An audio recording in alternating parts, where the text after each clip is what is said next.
Opa, fala aí. Meu nome é Luan e você está no canal Nerd do Século XXI, seu canal brasileiro sobre cultura nerd ou geek, como preferir. E rock progressivo. Sem dúvida um dos meus gêneros favoritos. Álbuns que contam histórias, arranjos épicos e 15 minutos de barulho. E uma dúvida batucava na minha cabeça. Quem começou tudo isso? E a resposta eu acho que você já sabe. King Crimson. Hoje a gente vai abordar em profundidade os 3 álbuns principais do King Crimson, que formam quase uma santíssima trindade do rock progressivo. Fica comigo até o final do vídeo e compartilha com seu amigo. E vamos falar sobre King Crimson.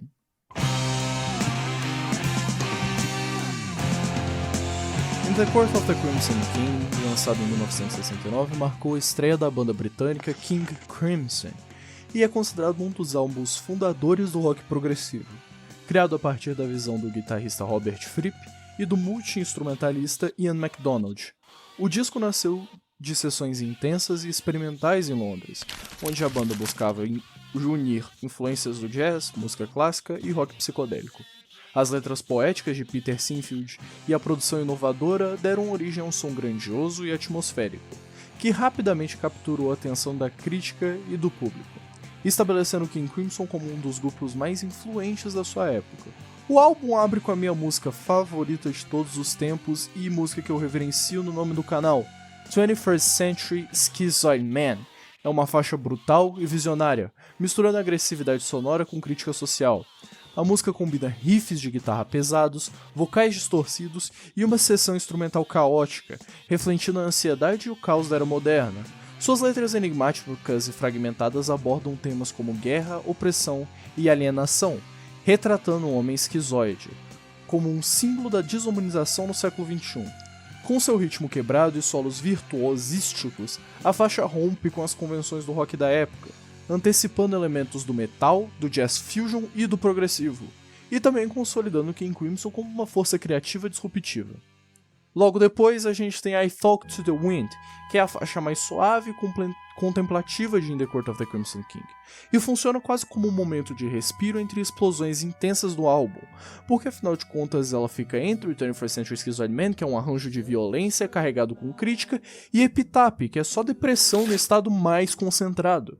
Com um arranjo etéreo de flauta, guitarras delicadas e vocais serenos de Greg Lake, a música transmite uma sensação de resignação e solidão. As letras refletem uma comunicação perdida, o narrador fala ao vento, símbolo da indiferença e da incompreensão do mundo. Em contraste com a agressividade de outras faixas, essa canção enfatiza a fragilidade humana diante de um universo vasto e indiferente, aprofundando o clima da melancolia e introspecção desse álbum. Falando em depressão, Epitaph é uma das faixas mais sombrias e emocionantes de In the Court of the Crimson King, marcada por uma atmosfera de desespero e reflexão. Guiada por acordes graves de Mellotron e pela interpretação poderosa de Greg Lake, a música expressa um sentimento profundo de medo diante do futuro e da autodestruição da humanidade. As letras de Peter Sinfield falam em ruínas, corrupção e da inevitabilidade da morte, retratando um mundo em colapso moral e espiritual. E também confusão com a existência, de maneira bem explícita, em confusão será meu epitáfio, referenciando algo escrito em uma lápide.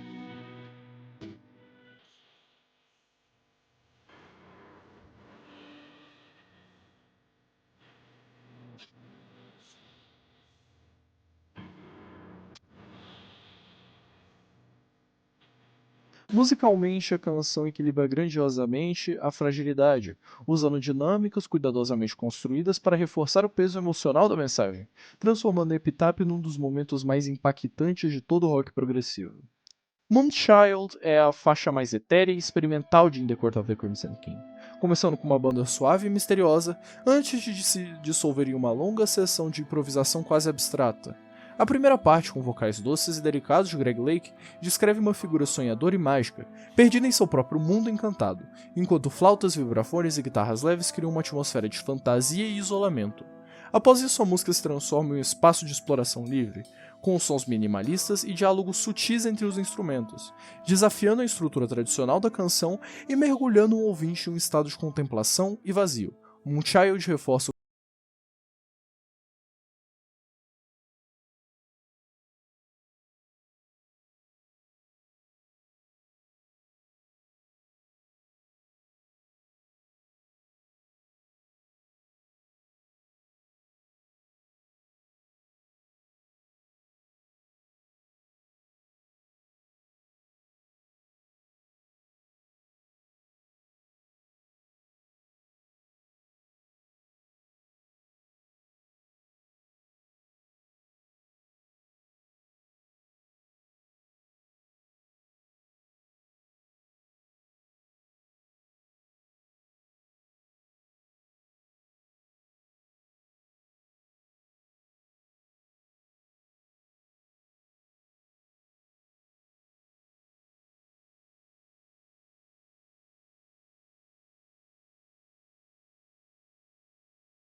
Sem mais delonga, Larkstone Aspic foi lançado em 1973 e marcou uma reinvenção radical do King Crimson, liderada por Robert Fripp após o colapso da formação anterior.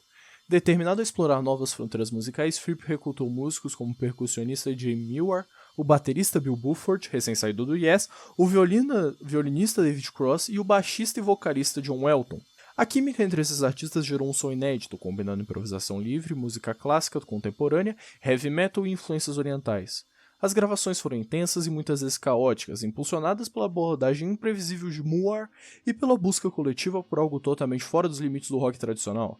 Larkstone Aspic emergiu desse processo como uma obra ousada e desafiadora, lançando as bases para a nova fase criativa do King Crimson nos anos 70. Larkstone Aspic Parte 1, guarda esse Parte 1 que a gente vai voltar nela lá na frente, é uma peça monumental que abre o álbum com uma jornada sonora densa, imprevisível e profundamente atmosférica, começando com sons quase minimalistas de percussão criados por Jay Mewar. A música evolui lentamente, construindo tensão com elementos dissonantes até explodir.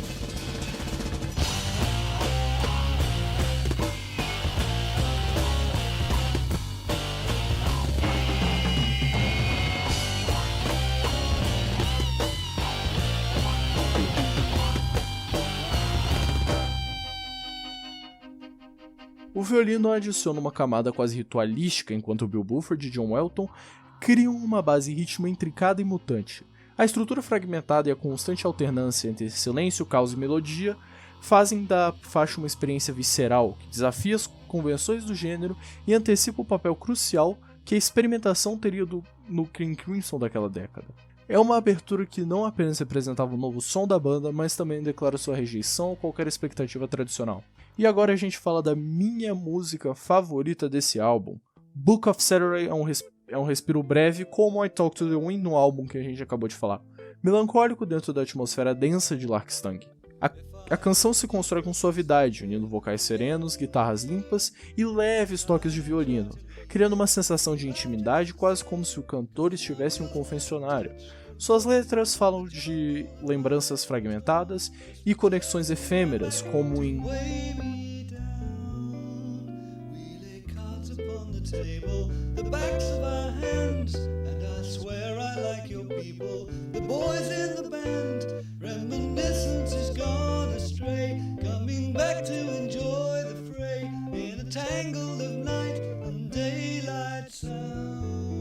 transmitindo uma nostalgia doce e amarga sem se apoiar em grandes explosões emocionais. A simplicidade do arranjo e a delicadeza na execução tornam a música especialmente tocante, funcionando como um momento de pausa e reflexão no meio de um álbum que é marcado pela experimentação intensa. Exiles, que é uma música linda e carregada de atmosfera, ela mistura melancolia e grandiosidade para criar uma sensação de jornada emocional e deslocamento. Ela se inicia de forma abstrata, com sons ambientes e fragmentos melódicos que ao pouco se organizam em uma canção lírica e expansiva. As letras falam de separação, exílio e busca por um lugar de pertencimento, enquanto a música terna entre passagens suaves e explosões intensas, reforçando a tensão emocional da narrativa. A faixa equilibra momentos de beleza serena com crescendos dramáticos, capturando um sentimento de perda e esperança que encapsula todo o álbum. Easy Money traz um clima mais irônico e descontraído para Larkstone Aspic, com letras que satirizam a ganância e o oportunismo. Musicalmente, a faixa combina com um groove arrastado e pesado, com passagens de improvisação livre, criando uma atmosfera quase debochada. Apesar do charme de sua ironia, um dos momentos de experimentação, Easy Money é a música mais fraquinha do álbum. Sua estrutura mais convencional e sua repetição acabam quebrando um pouco do fluxo intenso e inovador que domina o restante do disco. Ainda assim, ele funciona como um respiro mais direto antes dos momentos mais densos e complexos que vêm depois. E falando em complexidade, Talking Drum é uma peça instrumental construída sob tensão crescente, funcionando como uma preparação hipnótica para o clímax do álbum.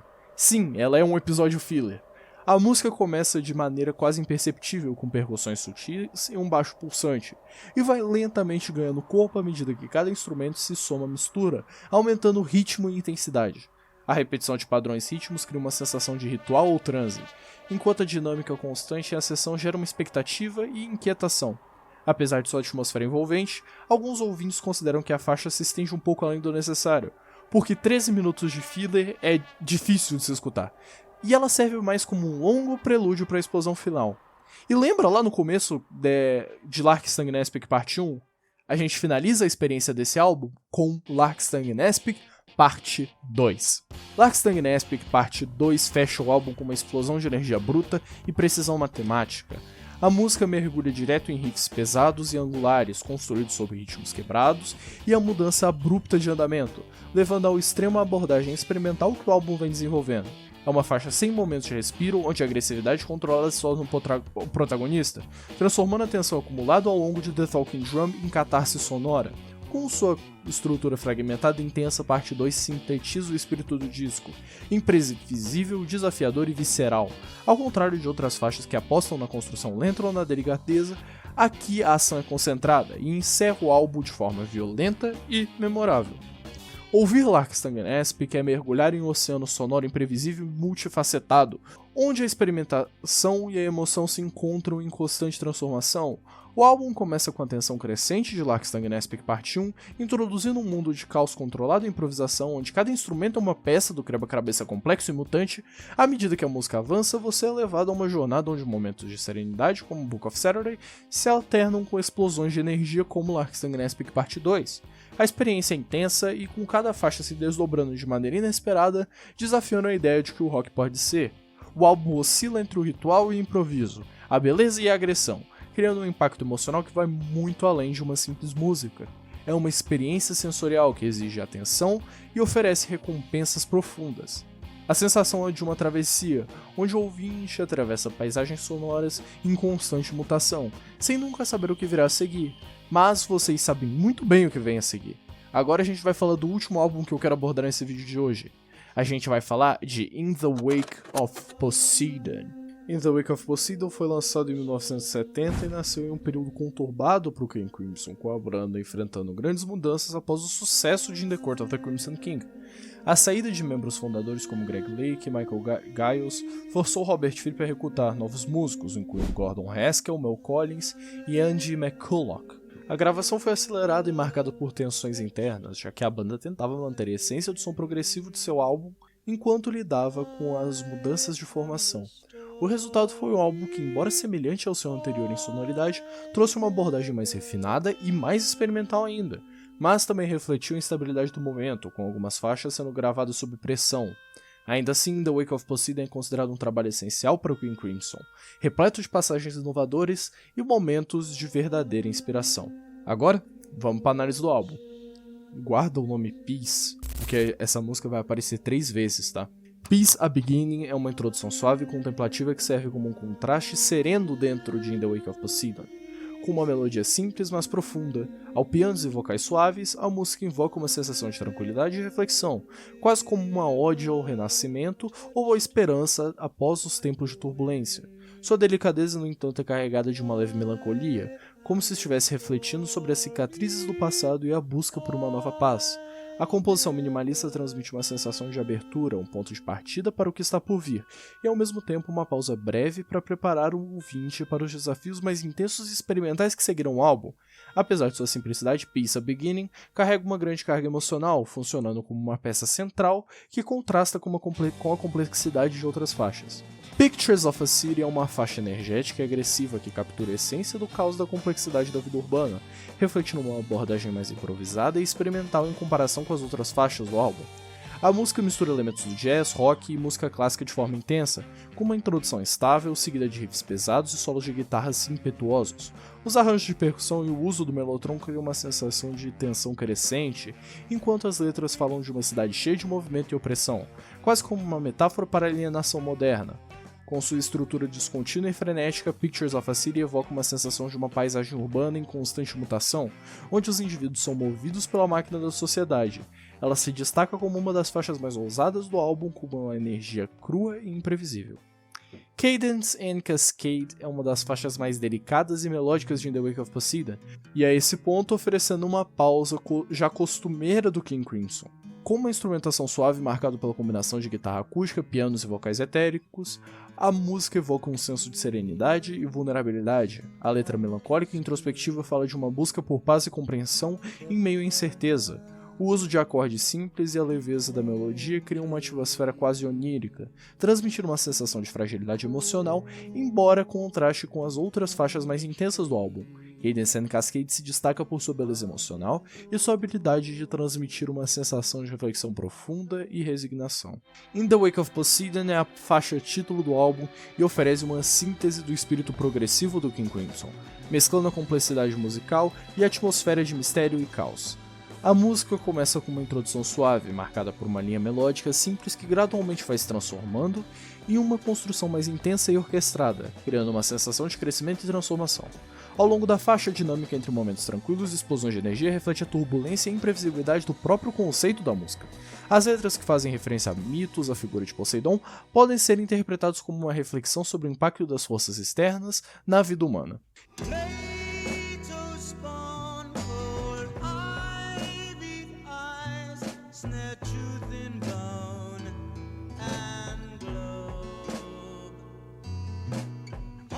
Enquanto a música mergulha em passagens complexas de jazz e rock progressivo, a música reflete o clima do álbum, com sua habilidade de balancear melancolia e intensidade, criando um momento de impacto emocional profundo. Em sua segunda aparição, Peace, a Theme é uma faixa suave e introspectiva que serve como uma introdução à ideia de paz do álbum The Wake of Poseidon, com uma melodia simples e delicada no piano. A música evoca uma sensação de tranquilidade e reflexão.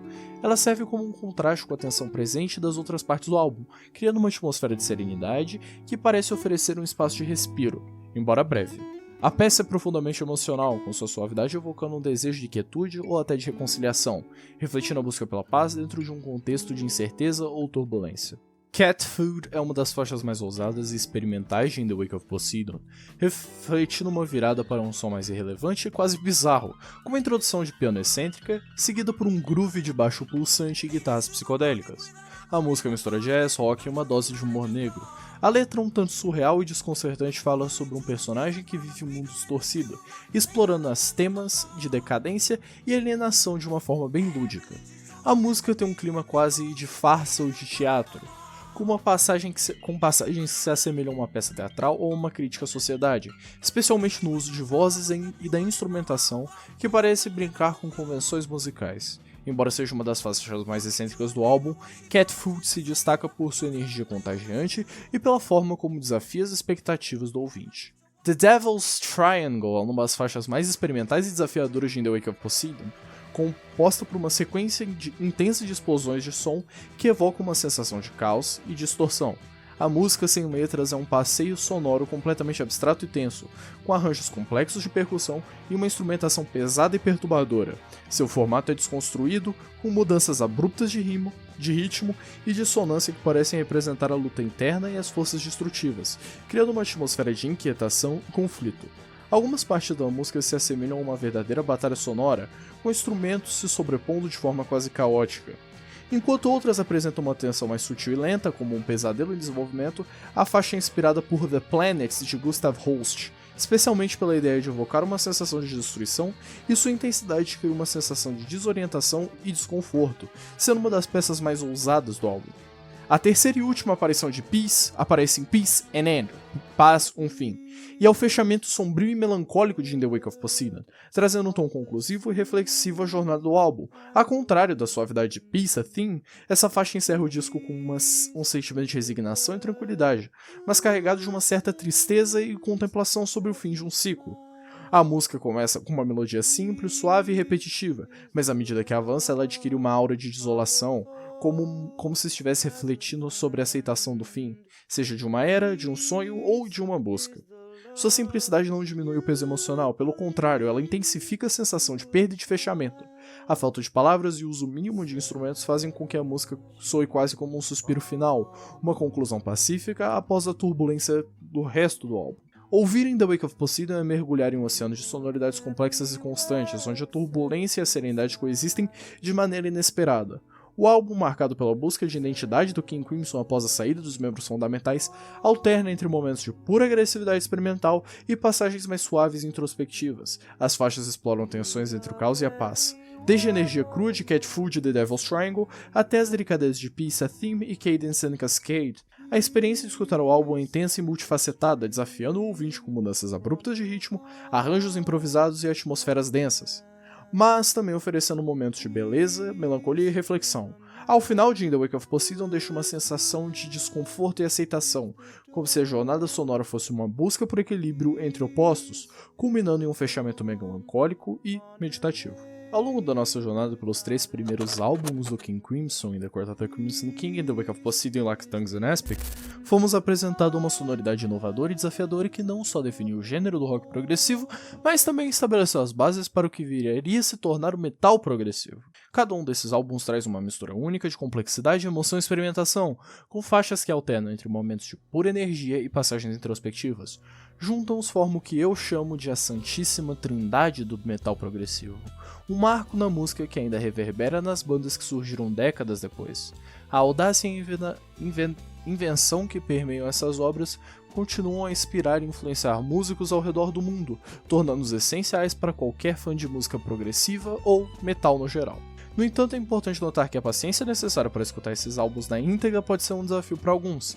A complexidade das composições e as mudanças abruptas de rimo e uso extensivo da improvisação podem exigir uma escuta atenta e muitas vezes demandar um investimento emocional do ouvinte. O ritmo lento de algumas faixas e a falta de estrutura convencional pode afastar aqueles que buscam algo mais acessível, mas se você está disposto a se entregar à experiência, esses álbuns oferecem recompensas imensuráveis, e vale muito a pena revisitar esses clássicos, que continuam a se manter frescos e relevantes mesmo depois de 50 anos de seu lançamento. Por hoje é só, que o Imperador os abençoe, e até mais ver.